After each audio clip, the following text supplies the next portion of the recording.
Thank you for this opportunity. I feel honored to be here, Pastor Gary and the leadership, and to be a part of a 28-year celebration is truly an honor. I'm not just saying this flippantly. Like, I genuinely believe this. And my wife and I, we planted our church with obviously a community of people in 2010. So we're celebrating 16 years in January. So I understand the accomplishment of what it means to be a part of a community for a long time. Pastor Gary being here for 15 years, that's no small feat at all. Takes a lot of grit, a lot of ability to let things slide off his back, to be able to be strong and stand up after the lumps and the bumps and you know what I mean? Pastoral ministry is not easy by any means. Neither did we go into this thinking it was going to be easy, but by God's grace, we all stand here together like this. And so, for me to be a part of this, I don't say this lightly. It's a privilege and honor. So enough about talking about the bio and myself.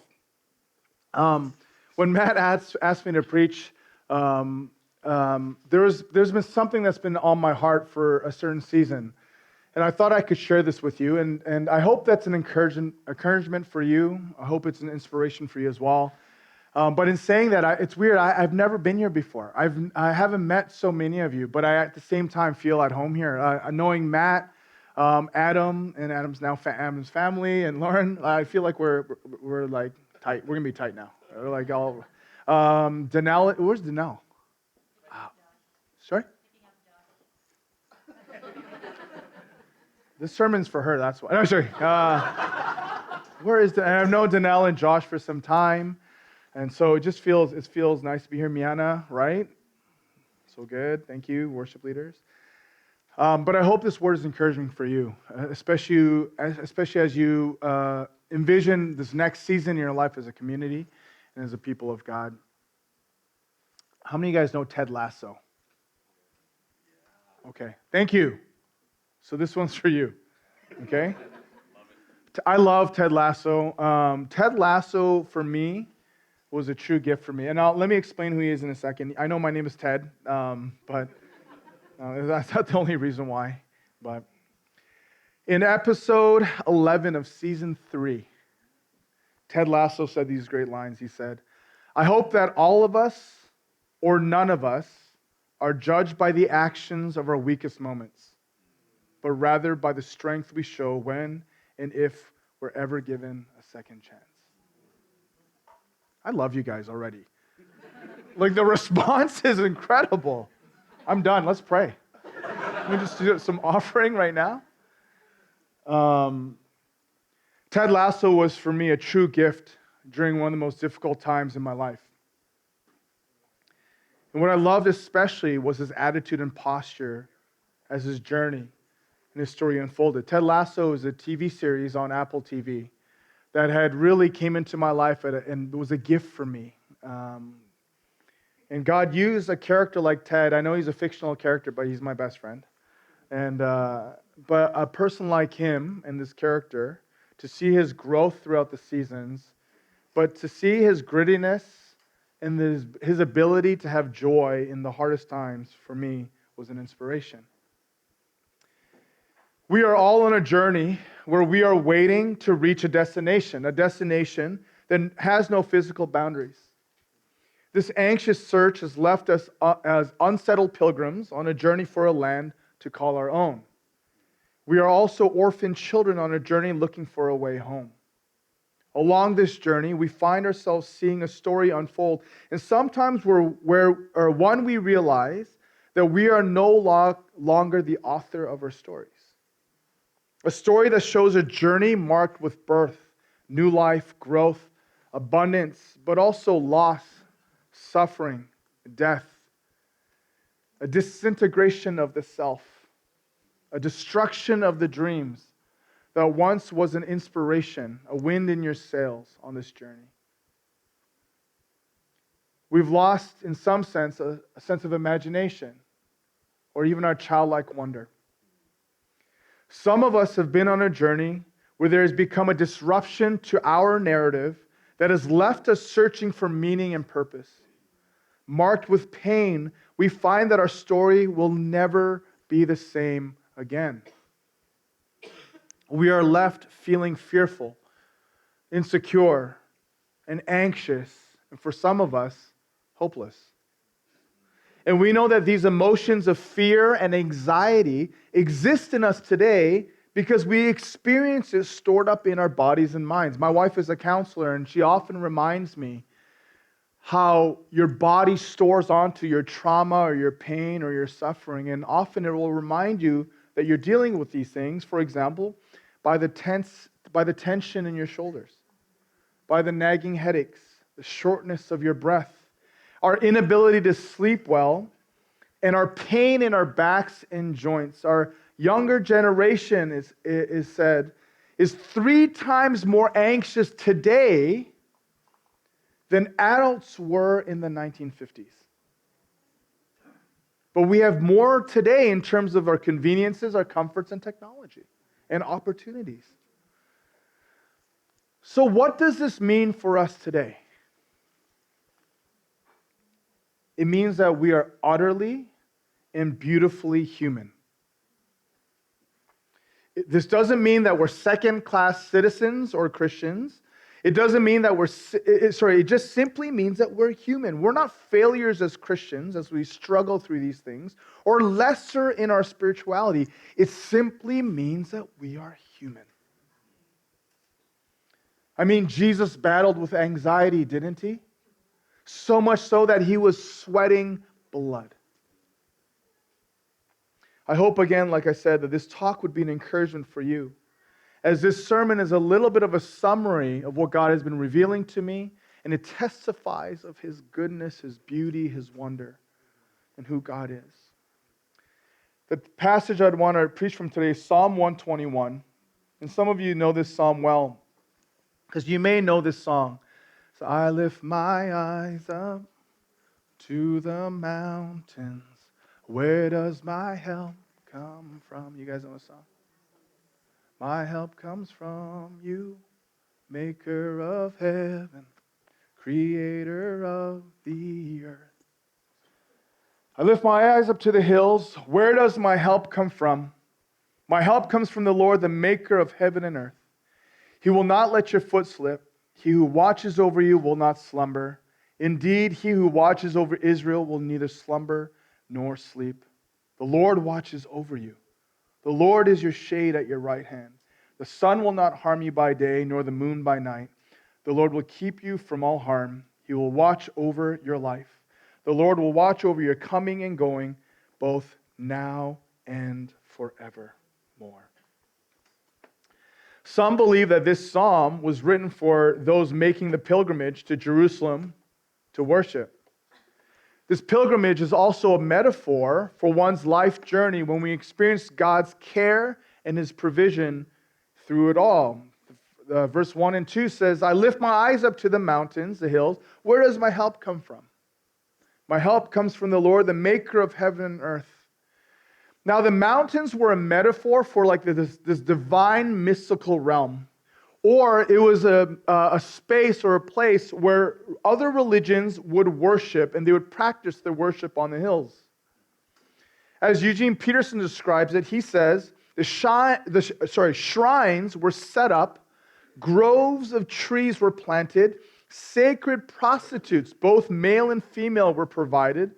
Persons were lured to the shrines on the mountains to engage in acts of worship that would enhance the fertility of the land, would make you feel good, and would protect you from evil. He says there were protection spells, enchantments against all the perils that you would experience while you were on this road to Jerusalem. Do you fear the sun's heat? Well, go to the sun priest and pay for protection against the sun god. Are you fearful of the malign influence of moonlight? Well, then go to the moon priestess and buy an amulet. Are you haunted by the demons that can use any pebble under your foot to trip you? Then go to the shrine and learn magic formula to ward off the mischief. Does your help come from Baal? Does your help come from the sun priest? Does your help come from the moon priestess? You see, the Hebrews 2,500 years ago, when they were looked to the hills, were confronted with these questions. And the disciples of Jesus' time will look to the same hills and the mountains, and they're confronted with the same questions. However, as followers of Jesus, they know that when they look to the hills, it wasn't coming from the sun god or the sun priestess or the moon priestess. It was coming from God, the maker of the hills, the creator of the ends of the world. We lift our eyes to the mountains. Where does my strength come from? Does it come from anyone else but God? No, my strength comes from God who made the heavens and the earth and the mountains. What Psalms 127 does is it causes us to deny and reject any idols or any whisper of idols in our lives.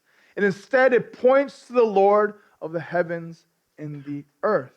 In verse 3 and 4, he goes on and says, He will not let your foot slip. He who watches over you will not slumber. What a great psalm to read.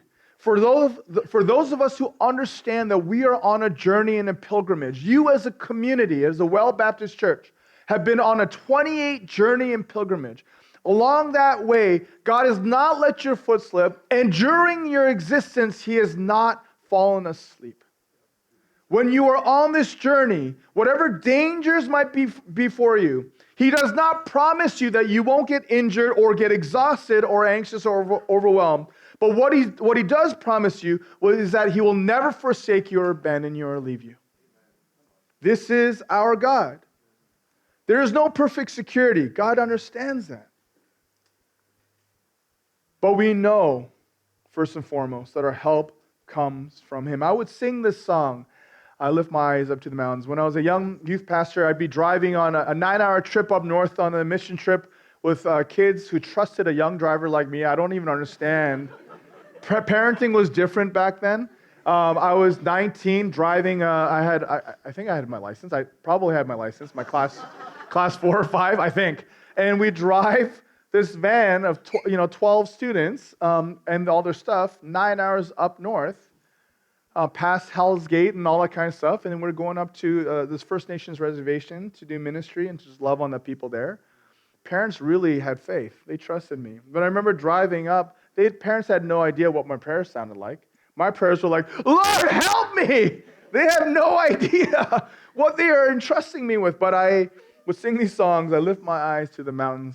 Where does my help come from? My help comes from the maker of heaven and earth. N.T. Wright, in his book, Evil and the Justice of God, he's a New Testament scholar, a well-known one, if you don't know, but in his book, he says this: the only thing to do is to hold the spectacular promises of God in one hand and the messy reality in the other, and praise Yahweh anyway. And praise Yahweh anyway. In our church, we call this worship it out. We tell people when they come to church, worship it out. When there's snot coming down your face and you're crying and you're a mess, worship it out. There is no perfect person before God. Come as you are and worship it out. If your worship looks like you're sobbing and weak and frail, worship it out. If it's jumping and dancing, worship it out. The whole idea is hold these two spaces together and worship Yahweh anyways. The greatest act that we commit is actually when we go to sleep at night. Because when you go to sleep, we believe and trust what the scriptures say, that He is not slumbering when we sleep. He watches over us. He doesn't lose sight of us. He doesn't get tired or weary. Our God is always awake, and He does not forget about us. You guys know that Baal had to be woken up in 1 Kings. We're like, go and wake up your God. He's sleeping. Our God does not sleep. It says in verse 5 and 6, the Lord watches over you. The Lord is your shade at your right hand. The sun will not harm you by day, nor the moon by night. The word keep shows up in 6 different ways, and it could be interpreted as guard or watch, or in some translations, preserve. Our God keeps us. What a beautiful thing it is to know that God is keeping watch over us. That no matter what comes our way, He stands with us. You see, although suffering will enter our story and pain disrupt our narrative, It means that that pain and suffering, though, does not have the final word. For he who began a good work in you is faithful to complete it. One thing I learned about pain and suffering and grief in particular is that it's a hollowing out of you, which makes more room for God. And so as grief and suffering, loss are hard, just know that God's doing a hollowing out, making more room for him in your life. There's a man named Eric Peterson who's a pastor. Do you know who Eugene Peterson is? He wrote The Message, paraphrase, yeah. He also was one of my professors at Regent, and I'm so humbled by this man, but his son wrote a book, and it was released after I think Eugene Peterson had passed away. But there's a section in this book that I want to read for you. It might be a little bit long, but I hope that you can track along with me. But I read this book at the most perfect time. Again, during probably the most difficult seasons in my life. And this is what Eric Peterson said. And this book was called Letters to a Young Church. I think that's what it was called. Letters to a Young Congregation, or something like that. And he said this: we accumulate reminders, some in our bodies, others in our memories of struggles that we have endured and survived. Paul carried around a host of thorn-in-the-flesh reminders of his beatings, floggings, and of once being stoned. Even after his resurrection, Jesus retained the scars of his crucifixion. Do you guys know in heaven, Christ will have his scars? It's profound. In fact, some theologians suggest that the scars were what caused his disciples on the road to Emmaus to finally recognize him. And Jacob, the contender, his body a repository for the remnants of a grueling midnight wrestling match, a visceral reminder of a dark and blessed night which was evoked with every wincing step for the rest of his 147 years, hobbling around with the aid of a Canaanite cane until he was gathered to his people, old and full of days. Trophy-like, his lingering limp was a permanent physical evidence that he had striven with God and with man and lived to tell the story.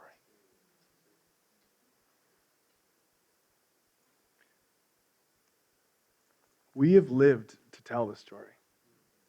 Some of you have been through hell and back, have lived to tell the story. He goes on. I am grateful for the technology and medical skill that makes my upcoming hip surgery possible, allowing me to resume a number of activities that have been significantly curtailed in recent years. I am grateful for good insurance, he says, and that makes it affordable. And that gratitude mounts as I am persuaded that it is far quicker and easier to repair an injured hip than it is to heal a broken heart. And while I will no longer presumably walk with a limp, is what he said, because after his surgery, right? But he says, I will forever carry the scar, which will keep me in struggling solidarity with my brother Jacob, my brother and patron saint, who got punched by an angel, but didn't get knocked out.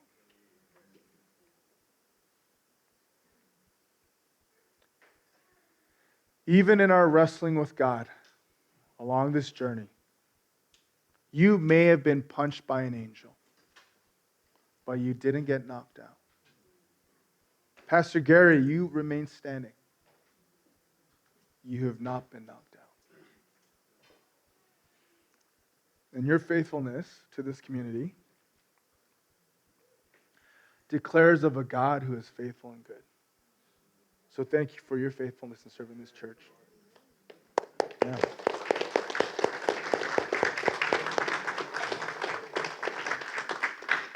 He asked me to say this part, so it wasn't. It's not even in my notes, guys. Look, and he just said, please. I'm just. I'm getting you back for that bio thing. He kept going. I said, stop. He kept going. Can I show you a couple slides real quick? And if you may. I'm not sure if you're aware of what this is, but this is called kintsugi art, or kintsugi. It's a Japanese art form that was established by an emperor, well, not by an emperor, but what had happened was this emperor had dropped his favorite piece of pottery. It smashed into pieces. He asked someone in his royal family to fix it. The person fixed it with some red. It didn't really look very well. They looked for an artisan in the village, and this artisan repaired it and painted it the cracks with gold. Can we go to the next slide? My wife and I, like I shared with you guys, we had been through our version of hell and back. And it was, like I said, I've never been through what I've been through before. I still carry the scars today. In fact, had a little bit of a panic attack this week around certain things where I'm surprised how it shows up in my body.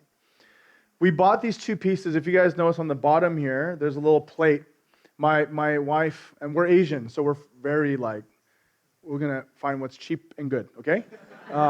So Taiso, you're welcome, things like that, right? You know what I mean? Miniso, Taiso, however many so's. Yeah, praise Jesus. Anyways, this plate here, $6 she bought from, yeah, right? Everyone's like, yeah, where can I find one? But this is the bad part of the story, guys. So my wife, she surprised me with a workshop, a kintsugi workshop. And with what we had been going through, she just thought this would be a great experience for us of healing. And so she bought this plate, and I had this feeling after she bought the plate, and I said, hon, I don't know, and you probably feel the same way too, but I just feel like it's not going to hurt breaking this plate. And what we've been through hurt like hell. I feel like we need to go somewhere else. So there, on Granville Island, there was a pottery place by a Korean-Canadian woman, and she makes these. So if you go to Granville Island, you might see these things with hearts on there. You might walk by it too because it's very expensive. You just might look and go, okay.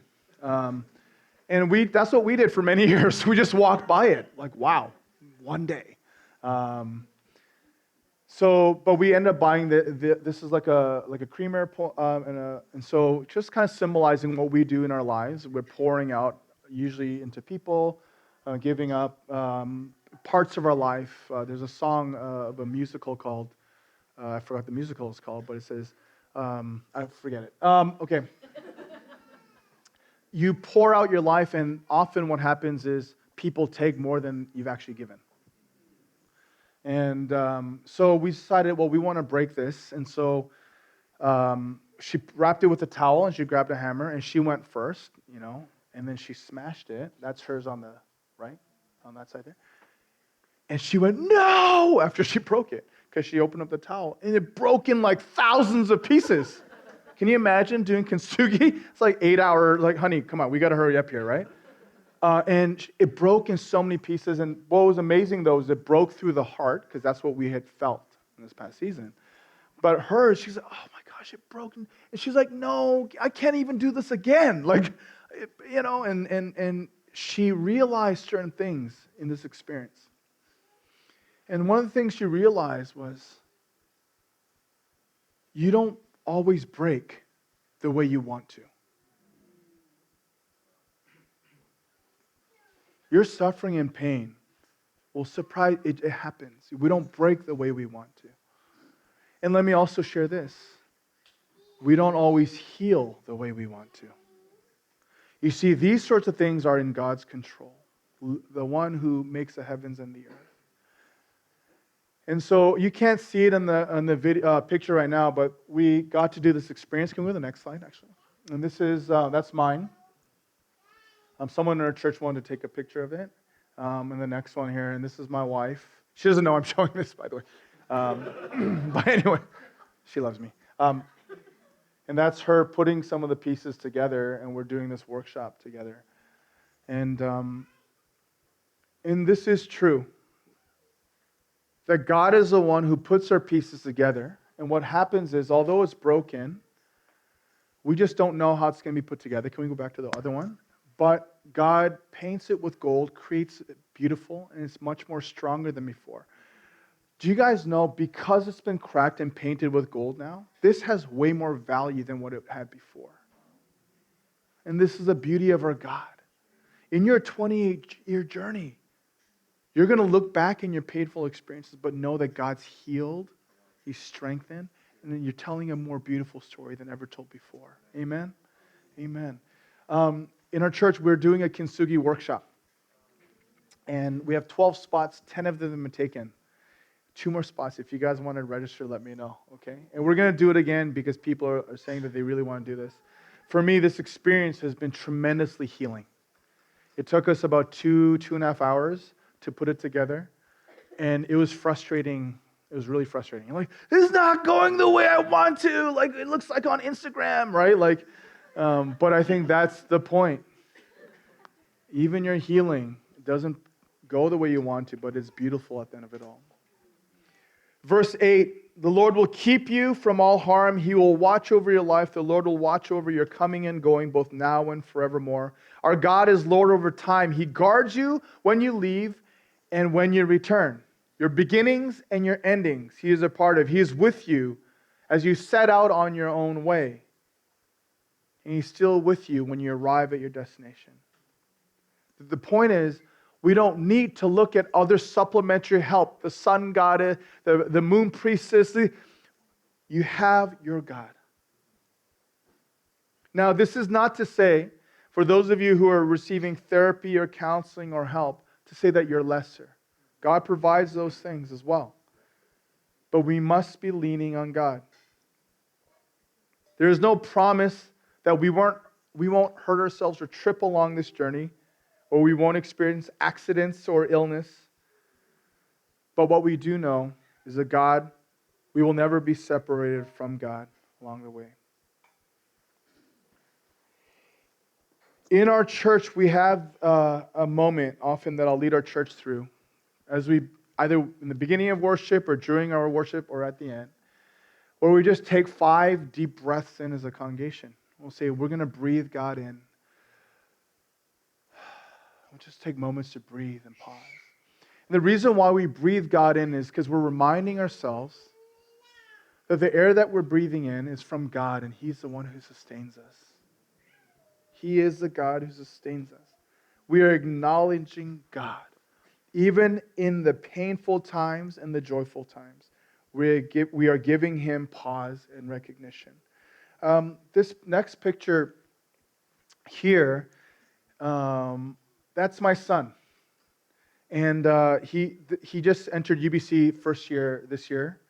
And he's in the psychology program there. But this is a picture, a not so good one. We're in the hospital 2 weeks ago. We were in the hospital last week. This is already 7 days after his suffering. And he wasn't getting better. And so we went to the hospital and we sat there, and now this is beyond the triage center, and we're waiting for the doctor to arrive. And Caleb says to me, Dad, can you take a picture of me? I was like, you look nasty. No.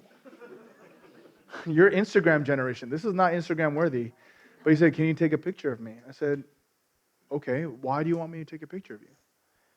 And this is his first time smiling that day because he couldn't breathe. He was vomiting, diarrhea, all this kind of stuff.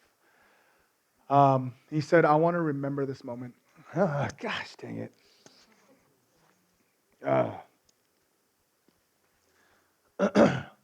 He said, I want to remember this moment. I said, okay. Because I want to remember that I was resilient and strong through this time and that God carried me. I was like, what? Dude, you're 18. You can't do this stuff. You can't think about this stuff. I paid a lot of money to think like this with my master's degree. This is not, you can't get it that free. But for me, this was a moment where it was just a reminder. He was reminding me that we have images like this in our life that we have often forgotten. And if we take moments to look back and remember these moments, God has been faithful. You see, we have a choice to control where we look at. in what we see? When you look to the mountains, will you see other versions of help, or will you see the one who made the mountains, who is your help? Would you remember the resilience and the grit that you've had and that God has carried you through? And 28 years is nothing in God's eyes. There's more to come. If you can't fly, then run. If you can't run, then walk. If you can't walk, then crawl. This is from Martin Luther King. He said, but whatever you do, you have to keep moving forward. We are reminded today that it is God who keeps us and guards us. We do not keep ourselves. God does. He is able to keep you, and He promises to keep you. And I love what C.S. Lewis said in his book, The Last Battle, in the last paragraph of the book. He says, now at last they were beginning chapter 1 of the great story no one on earth has ever read, which goes on forever, in which every chapter is better than the one before.